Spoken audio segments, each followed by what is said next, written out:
be talking about internet addiction and the effects of our overdependence on technology, and what I'm mostly going to be focusing on is rampant smartphone and internet use. So I'd like to start with a couple of questions. By a show of hands, how many of you use your smartphone during times when you're supposed to be doing something else? So say you're at school, or at work, maybe even driving, a lot of you. So my second question is, how many of you have been in a situation when somebody you're interacting with is on their smartphone not paying attention to you? Okay, so you're not alone. This problem has become super relevant with more updates we have with smartphones, more data, more apps, etc. So according to helpguide.org, in an article entitled Internet and Computer Addiction, compulsive internet use can interfere with daily life, work, and relationships. When you feel more comfortable with your online friends than your real ones, or you can't stop yourself from playing games, gambling, or compulsively checking your smartphone, tablet, or other mobile device, even when it has negative consequences in your life, then you may be using the internet too much. So what I'd like to talk about today and propose a change for is what people's attitudes about what the value of technology is and how we can stop the overuse of these technologies leading to addiction. So firstly, I'd like to focus on the dependence on smartphones. And arguably the most important and devastating consequence of smartphones is texting while driving. So here I have some statistics.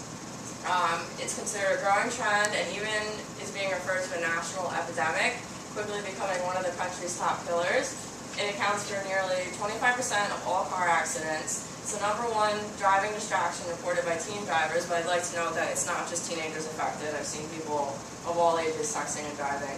And from the National Highway Transportation Safety Administration, it makes you 23 times more likely to crash. So this directly relates to the value we place on technology, because, as well as our susceptibility to addiction to it, because we know texting while driving is wrong, there's laws implemented against it, there's public service announcements on TV, yet many of us still feel compelled to do it anyway.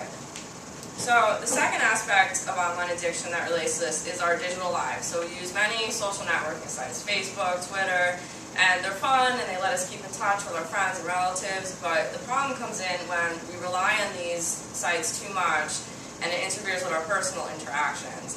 I can't tell you how many times I've been out maybe with old friends from high school and we're sitting at dinner and everybody's on their phone. Maybe they're checking Facebook, or like a lot of times my girlfriends will like post selfies about how much fun they're having when actually they're just sitting there on their phone the whole time, not really having fun.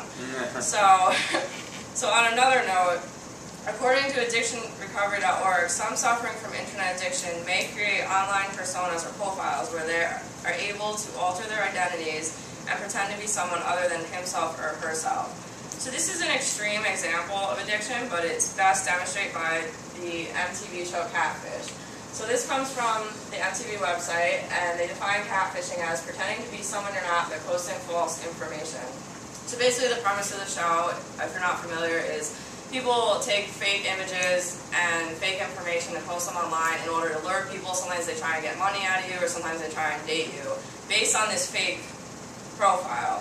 So again, it's a very extreme example, but I mean, the show is very popular and it proves that there's a ton of examples of this. It's happening everywhere, and it just proves that people get so involved in their online lives that they can take it to this extent.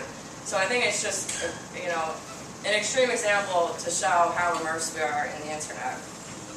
So the solution I'd like to propose has two components to it. For one, we as a society teach kids in elementary school, in health class, about drugs, alcohol, STDs, etc. But we should be teaching them about the internet as well, because most kids start using smartphones or the internet, probably elementary school or maybe even earlier. So definitely teaching them about the dangers of it, particularly texting while driving, would be a good idea. And additionally, what I challenge you to do simply as an audience is, whether you're out with your friends or your boyfriend or girlfriend, implement a no phone rule once in a while. Turn off the phone, live in the here and now, enjoy the company that you have, or when you're home with your family, instead of tuning them out, going on the computer, checking Facebook, just break away from the screen every once in a while.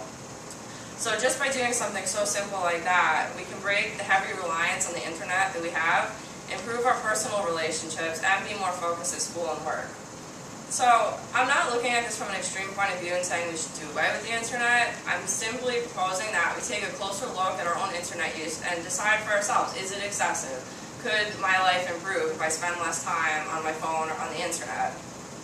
So I'd like to ask you to visualize as a society where people are truly present in whatever it is they're doing and engaged with the people they're interacting with, and decide for yourself if cutting back on your internet and smartphone use would achieve that. Thank you.